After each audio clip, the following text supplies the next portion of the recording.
This episode of Snack Size is brought to you by Snacks by LaLa. Elevate your look with bold, long-lasting matte lipsticks and dazzling lip glosses. Whether you're on stage or on the go, Snacks by LaLa delivers stunning color that lasts all day. Visit www.snacksbylala.com and treat yourself to a snack. Because you deserve it. Hey Snacks, it's LaLa! Welcome to Snack Size. I am thrilled to be here sharing this wonderful space with you, and I'm ready to take you on an exciting journey towards finding your passion and following your dreams.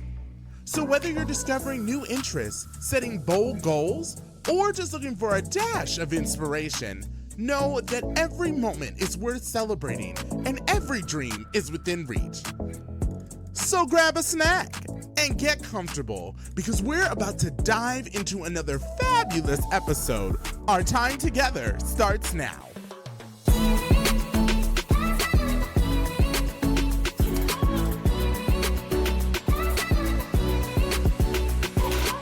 Hey Snacks! Welcome back to Snack Size the podcast, and today's guest is not only one of my good friends, they have been a huge instrumental part of my drag career here in the Twin Cities. She is a talented seamstress and costume creator who has been designing custom looks for drag entertainers for more than 2 decades. From learning to sew at a young age, owning both a bridal shop and a costume business, to becoming a sought-after designer for some of the Twin Cities' most celebrated drag artists, she is here with us today to share her remarkable journey into the world of drag fashion. She opens up about her breast cancer diagnosis, treatment, and recovery, and how she inspired Cancer is a Drag, a fundraiser supporting the Park Nicollet Foundation. Snacks, get ready for an inspiring conversation about creativity, resilience, community, and the power of showing up authentically through every stage of life. Please welcome to Snack Size, Raye. Hi, Raye. Welcome to Snack Size. Hi, LaLa. How are you? I'm good. Thanks for being here with me today. We are out here getting coffee at a Caribou, which is so Minnesotan of us. Cheers. Yes, cheers. So, I'm so grateful that you get to be here today. You've had such a huge part of my drag career, and I'm surprised it's taken this long for me to have you on it. Yeah. So we're going to talk about you today, and I want the world to meet you. So for those who don't know you, who is Raye? Who is Raye? I feel I'm a very creative person. I have been designing for drag queens for the last 20 years. Wow. So I've made a lot of wonderful friends in this whole process. What were you doing before sewing? I guess I've never asked you. I was 5. When I was in junior high, my mother says, you're going to learn to sew or you don't get any new clothes.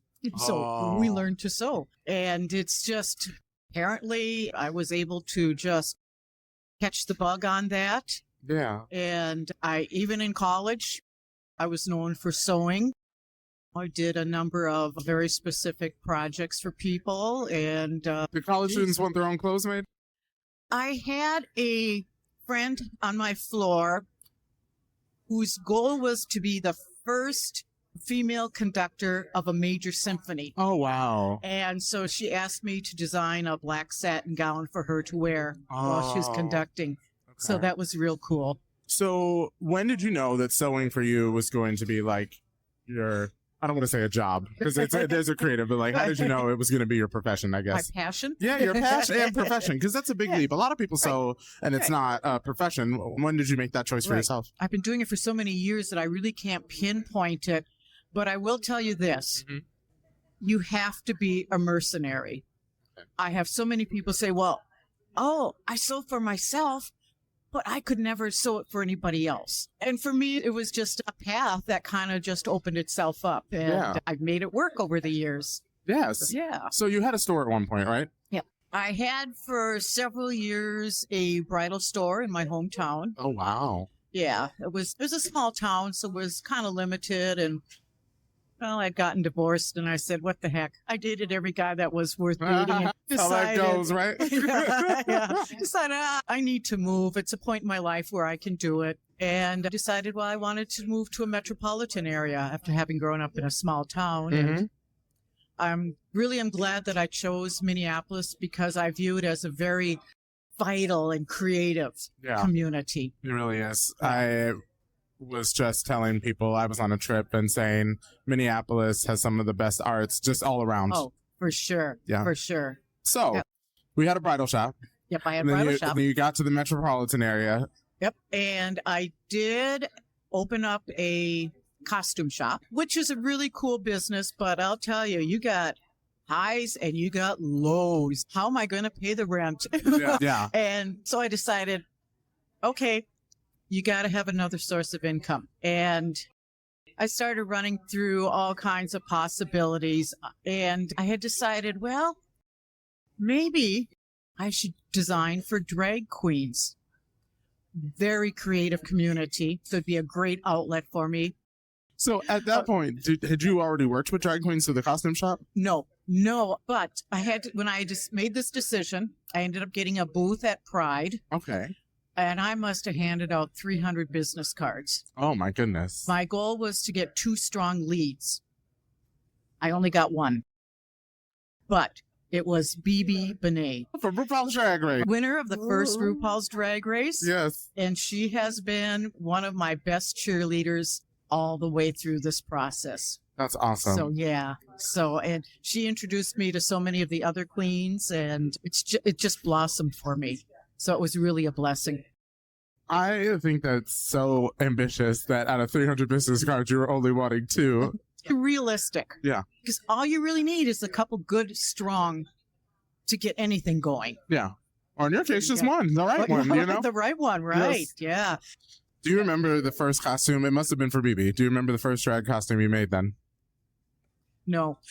Only because I have probably done, I would venture to guess at least close to 1,000 costumes for the various queens over the last 20 years. Oh, my gosh. But I do remember when BeBe first came to me, she'd bring 3 yards of fabric and say, I want this gown with this big, huge train on it. And I'm going, ay vey. That's not going to happen with 3 yards of fabric. I mean, a full-length gown, I generally recommend 5 yards of fabric. If you want a big, long train, you're going to have to bring me more. Yeah. But somehow we were always able to squeak out a very creative costume for her. In 3 yards? That's impressive. It is. You have to get really inventive in your cutting scheme. Okay. Yes. Actually, one thing I say about you is that I love that your outfits look like costumes but feel like I'm wearing pajamas. Oh, yeah. Well, thank you. Yeah. When I dance, it's very easy to move, and it feels like it was something that was made for me, which it was, you know. So well, yes. Well, you know, it's really interesting because you go to a lot of drag shows, or even I have been to drag pageants. Mm-hmm. You can spot off the rack right away. Yeah.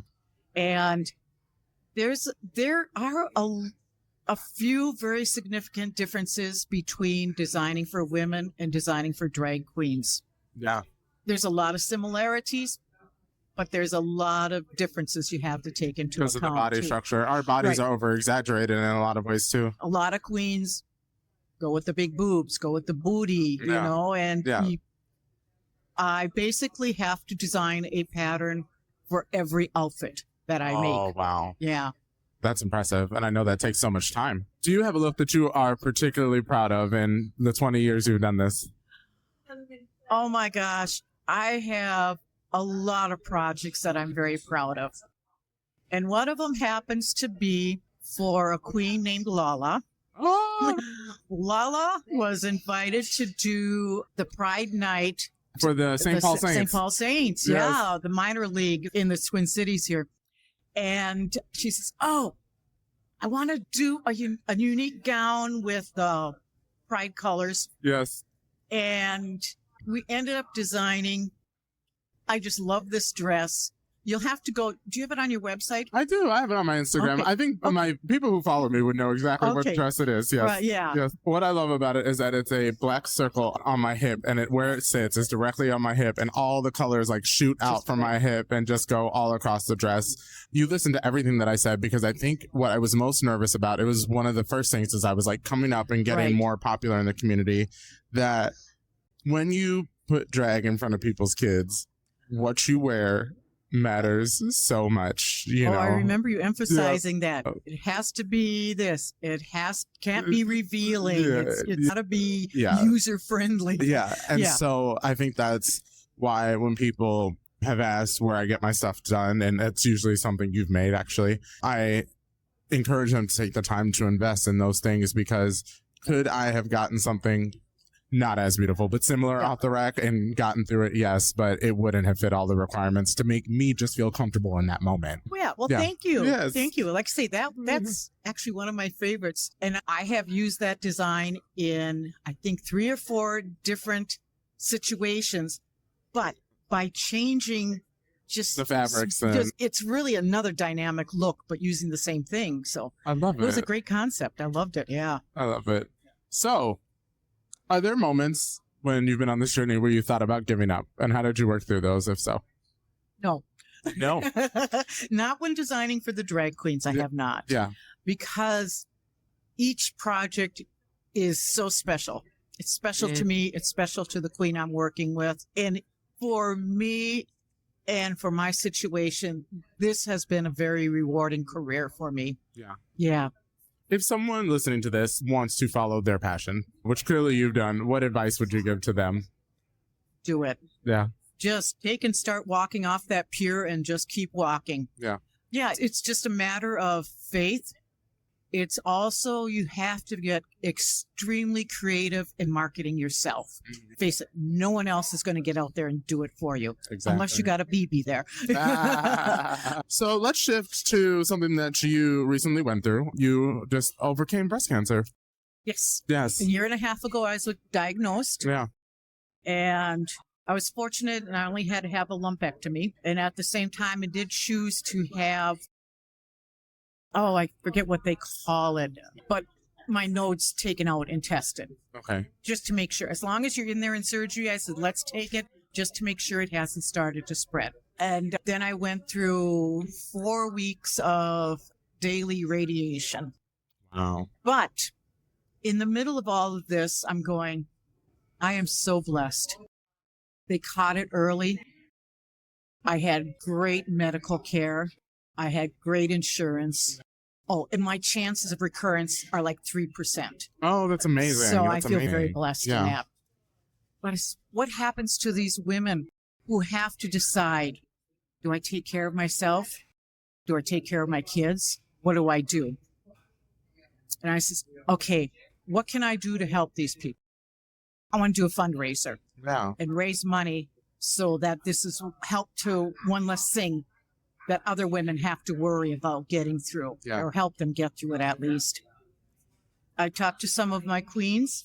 I says, would you be willing to help me out? And oh my gosh, again, this is another one of my blessings I have. Yeah.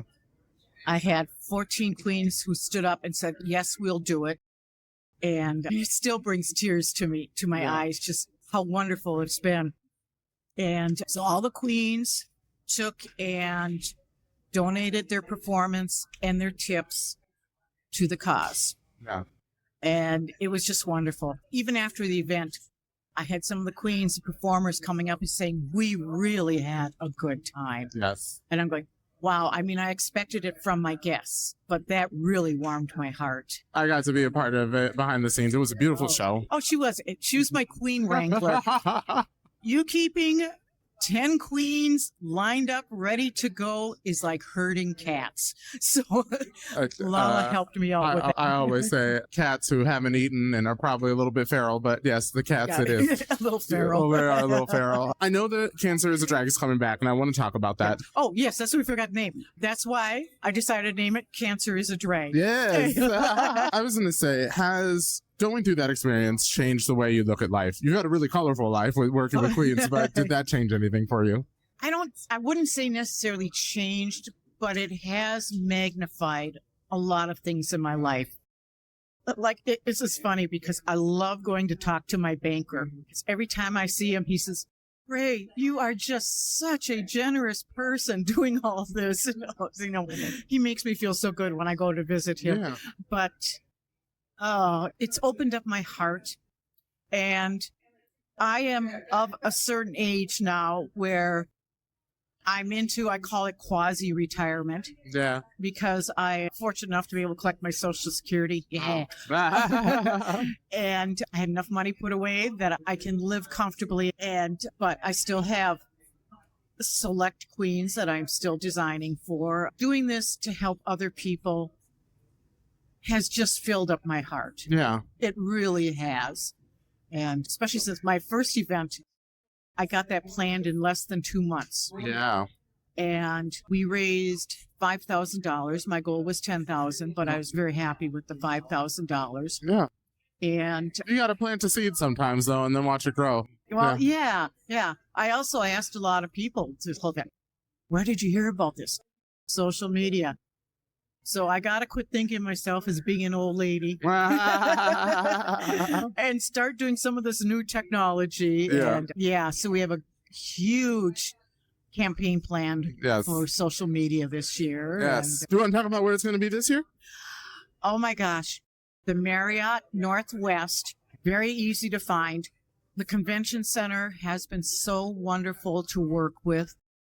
They have been bending over backwards to help me make this a reality. That's so nice. And I'll tell you, anybody wants to do a convention, that'd be the first place I mentioned. They have just wonderful to work with. Yeah. And they have been supporting me so much through all of this. Yeah.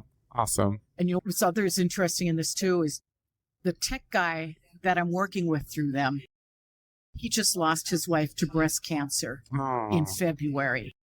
So it's going to really hit close to home. Yeah. Cancer and breast cancer, they touch so many people and so many lives that we can't imagine. And one thing that I think some people may not know is that drag queens are very big into fundraising. Drag performers, yeah. They've been wonderful. So when is the date? I'm staging this in October, which is Cancer Awareness Month, of course. We are doing it Saturday, October 17th. It'll be from noon until 5. We're going to be doing 2 drag shows during the event. Okay. We are going to be doing silent auctions. We're going to be getting some really neat project or items this year. We're hoping to get in some of the women's sports teams. Okay. Because, this last couple of years, the women's basketball, soccer, and hockey have all been doing outstanding. Yeah. I want to bring in some entrepreneurs and do a little holiday market. Oh, that'll be lovely. And yeah. I mean, I want to bring in people who make great gift ideas, just very unique stuff. Yeah. And so it's going to be interesting. Awesome. And also, I got all kinds of plans. Because I have designed for drag queens for the last 20 years, I have all kinds of cool fabrics in my house. And LaLa, you've been over to my house. I work out of my house. So yeah. I have fabrics all over the place. So I am finally saying it's time to start using this stuff up. And I'm doing all kinds of different bags and fun things. All the money is going to be given to the foundation. Good. Yeah, Park Nicollet Foundation. And through the Park Nicollet Foundation, we're sending part of it goes to the Jane Broughton Breast Center. And part of it is going to women's health. It's going to be a beautiful event. I can't wait. Oh, and do something else, which is really cool, too, is we're going to be putting up a wall. On the top of it is going to be clouds, and we're going to have hearts available where people can write messages about those in their lives who, I want to say specifically breast cancer, but if they want to write it about other people, that's fine for me, too, about their cancer journeys, where we can mount them. And the idea with the clouds, it's going to be love messages to those who have passed. Oh, that'll be so beautiful. So, yeah, it's going to be a really neat thing. Yeah. And I'm so excited. Oh, how can I make money off of that? The money to go to the foundation. And I go, you know what? No. Something should just be. This is just something given from the heart. Yeah. Yeah. And so. Because it affects so many people. I know that'll be such a touching moment for people who attend.